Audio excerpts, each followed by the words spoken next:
మన కిచెన్లో రోజూ చూసే కూరగాయల్లో ఒకటి బీరకాయ. చాలా సింపుల్గా కనిపిస్తుంది కదా, కానీ దాన్లో మన ఆరోగ్యానికి సంబంధించి ఎన్నో పెద్ద పెద్ద రహస్యాలు దాగి ఉన్నాయని ఎప్పుడైనా ఆలోచించారా? ఈరోజు ఆ బీరకాయలో ఉన్న ఆ హిడెన్ పవరేంటో తెలుసుకుందాం. అవును, బీరకాయను తక్కువంచనా వేస్తున్నారా అని అడిగితే చాలామంది అవుననే అంటారు. ఏదో పప్పులోకో పచ్చడికో వాడతామంతే. కానీ అలా లైట్ తీసుకోవడం వల్ల మనం ఎంత మిస్ అవుతున్నామో తెలుసా? పదండి, అసలు విషయమేంటో ఇప్పుడు చూసేద్దాం. ఓకే, ముందుగా ఒక విషయం క్లియర్ చేసుకుందాం. బీరకాయ అస్సలు సాధారణ కూరగాయ కాదండి. మనలో చాలామందికి బీరకాయ అనగానే మహా అయితే ఓ పప్పుకూర గుర్తొస్తుంది. కాని నిజం చెప్పాలంటే అది అంతకు మించి. దాని వెనక ఉన్న ఇంట్రెస్టింగ్ విషయాలేంటో ఇప్పుడు చూద్దాం. అవును, ఇక్కడే ఉంది అస్సలు పాయింట్. మనం దాన్ని జస్ట్ ఒక వెజిటబుల్గా చూస్తాం, కానీ అది ఒక పవర్ఫుల్ మెడిసినల్ ఫుడ్ అనమాట. అంటే ఔషధంలా పనిచేసే ఆహారం. సో దీన్ని మన డైట్లో చేర్చుకోపోతే మనకు తెలియకుండానే ఎన్నో హెల్త్ బెనిఫిట్స్ని వదిలేసుకున్నట్టే. సరే, ఇక నెక్స్ట్ చాలామందికి బాగా ఇంట్రెస్ట్ ఉండే టాపిక్ వెయిట్ లాస్. అవును, బరువు తగ్గాలనుకునే వాళ్ళకి బీరకాయ ఒక బెస్ట్ ఫ్రెండ్ లాంటిది. అదెలాగో ఇప్పుడు తెలుసుకుందాం. చూడండి, ఎవరైతే బరువు తగ్గాలనుకుంటున్నారో వాళ్ళకి బీరకాయ ఒక బెస్ట్ ఫ్రెండ్.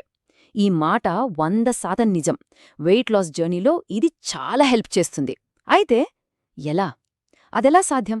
దాని వెనుకున్న సీక్రెట్ ఏంటి? ఆ సీక్రెట్ పెద్ద కష్టమైందేం కాదు, చాలా సింపుల్. 2 విషయాలున్నాయంతే. ఒకటి, ఇందులో క్యాలరీలు చాలా చాలా తక్కువ. 2, ఫైబర్ మాత్రం చాలా ఎక్కువ. లో క్యాలరీస్, హై ఫైబర్. చెప్పండి, వెయిట్ లాస్కి ఇంతకన్నా బెస్ట్ కాంబినేషన్ ఏముంటుంది? అసలు ఇది ఎలా వర్క్ అవుతుందంటే, ఫస్ట్ ఇందులో ఉండే హై ఫైబర్ మన జీర్ణశక్తిని అంటే డైజెషన్ని సూపర్బ్గా మెరుగుపరుస్తుంది. కాన్స్టిపేషన్ లాంటి ప్రాబ్లమ్స్ రాకుండా చూస్తుంది. ఇక రెండోది, కొంచెమే తిన్నా కడుపు ఫుల్ అయిన ఫీలింగ్ వస్తుంది. దానివల్ల పదే పదే తినాలనే కోరిక తగ్గుతుంది. ఈ రెండింటికీ తోడు క్యాలరీసు కూడా తక్కువ కాబట్టి బరువు తగ్గడమనేది చాలా ఈజీ అవుతుందన్నమాట. వెయిట్ లాస్ అనేది బీరకాయతో ఒక బెనిఫిట్ మాత్రమే. అసలు కథ ఇప్పుడే మొదలైంది. అది మన ఓవరాల్ హెల్త్కి ఒక వండర్ మెడిసిన్లా ఎలా పనిచేస్తుందో ఇప్పుడు చూద్దాం. వెయిట్ లాస్ పక్కన పెడితే బీరకాయ వల్ల మనకు ఇంకా చాలా చాలా లాభాలున్నాయి. మన హార్ట్ ఫంక్షన్కి సపోర్ట్ చేస్తుంది, ఇమ్యూనిటీని బూస్ట్ చేస్తుంది, డయాబెటీస్ని కంట్రోల్లో ఉంచడంలో హెల్ప్ చేస్తుంది, ఇంకా బాడీని డీహైడ్రేట్ అవ్వకుండా కాపాడుతుంది. వావ్, లిస్టు చాలా పెద్దదే ఉంది కదా. వీటిలో కొన్నింటి గురించి ఇప్పుడు కాస్త డీటెయిల్గా మాట్లాడుకుందాం. ఫస్ట్, మన గుండె ఆరోగ్యం. బీరకాయలో పొటాషియం చాలా ఎక్కువగా ఉంటుంది. ఈ పొటాషియం ఏం చేస్తుందంటే బ్లడ్ ప్రెషర్ని కంట్రోల్ చేసి మన హార్ట్ సరిగ్గా పనిచేయడానికి చాలా బాగా హెల్ప్ చేస్తుంది. అందుకే దీన్ని హార్ట్ హెల్త్ హీరో అనొచ్చు. నెక్స్ట్, ఇమ్యూనిటీ అంటే మన రోగ నిరోధక శక్తి. బీరకాయలో విటమిన్ సి, యాంటీఆక్సిడెంట్లు పుష్కలంగా ఉంటాయి. ఇవి మన బాడీకి ఒక బాడీగార్డ్స్ లాంటివి అనమాట. ఫ్రీ రాడికల్స్ అనే డ్యామేజింగ్ ఎలిమెంట్స్ నుంచి మనల్ని కాపాడి రకరకాల జబ్బులు రాకుండా చూసుకుంటాయి. ఇక డయాబెటీస్ ఉన్నవాళ్లకైతే బీరకాయ నిజంగా ఒక వరం లాంటిది. ఎందుకంటే ఇందాక మనం చెప్పుకున్నట్టు ఇందులో ఫైబర్ ఎక్కువ, క్యాలరీలు తక్కువ. ఈ కాంబినేషన్ బ్లడ్ షుగర్ లెవెల్స్ అదుపు తప్పకుండా కంట్రోల్ చేయడంలో అద్భుతంగా పనిచేస్తుంది. అండ్ ముఖ్యంగా ఈ మండు వేసవిలో బీరకాయ ఒక న్యాచురల్ గిఫ్ట్ అని చెప్పాలి. ఇందులో వాటర్ కంటెంట్ చాలా ఎక్కువగా ఉంటుంది.